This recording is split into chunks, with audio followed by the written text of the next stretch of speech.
ఈ 5 కలలు వచ్చాయంటే మీ అదృష్టం ఇక మారినట్లే.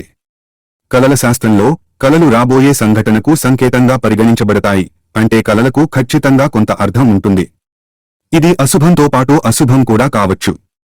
అటువంటి పరిస్థితిలో ఒక వ్యక్తి ఈ కలల సంకేతాలను తెలుసుకోవడం ద్వారా భవిష్యత్తులో ఏమి జరగబోతుందో ఊహించవచ్చు. అదే సమయంలో మనకు చాలాసార్లు అలాంటి కలలు వస్తాయి. అవి మన విధి గురించి చెబుతాయి. అంటే భవిష్యత్తులో జరిగే అలాంటి సంఘటనల గురించి అవి మనకు చెబుతాయి.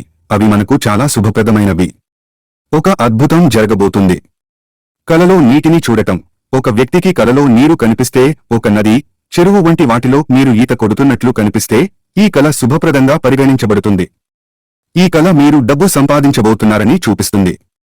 ఈ కల శ్రేయస్సు విజయానికి చిహ్నంగా పరిగణించబడుతుంది. మీ కలలో వర్షం కనిపిస్తే మీకు డబ్బు వస్తుంది, అంటే లక్ష్మీదేవి అనుగ్రహం మీకు త్వరలో లభిస్తుంది. కలలో మామిడిని చూడటం. ఒక వ్యక్తికి కలలో మామిడి కనిపిస్తే అది శుభప్రదంగా పరిగణించబడుతుంది. జీవితంలో మిమ్మల్ని చుట్టుముట్టిన ఏవైనా సమస్యలు చాలా త్వరగా ముగుస్తాయి. మీరు శుభ ఫలితాలను పొందుతారు. అదే సమయంలో ఈ కల జీవితంలో పురోగతిని కూడా చూపుతుంది. మీకు అలాంటి కల కనిపిస్తే ఈ కలను ఎవరికీ చెప్పకండి. మతపరమైన ప్రయాణం గురించి కలలు కనడం. కలల గ్రంథాలలో మతపరమైన ప్రయాణం గురించి కలలు కనడం చాలా శుభప్రదంగా పరిగణించబడుతుంది. మీరు దేవతలచే ఆశీర్వదించబడ్డారని ఇది సూచిస్తుంది.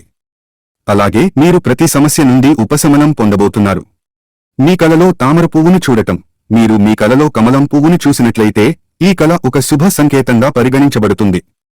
అంటే మీ జీవితంలో చాలా కాలంగా కొనసాగుతున్న సమస్యలు తీరబోతున్నాయి. దీంతో ఎప్పటినుంచో ఎదురు చూస్తున్నది కూడా నెరవేరనుంది. ఈ కల అంటే బలమైన ఆర్థిక స్థితిని కలిగి ఉండటం. వేణువును చూడటం. మీకు కలలో వేణువు కనిపిస్తే లేదా మీరు వేణువు వాయిస్తున్నట్లు కనిపిస్తే అది శుభానికి సంకేతం.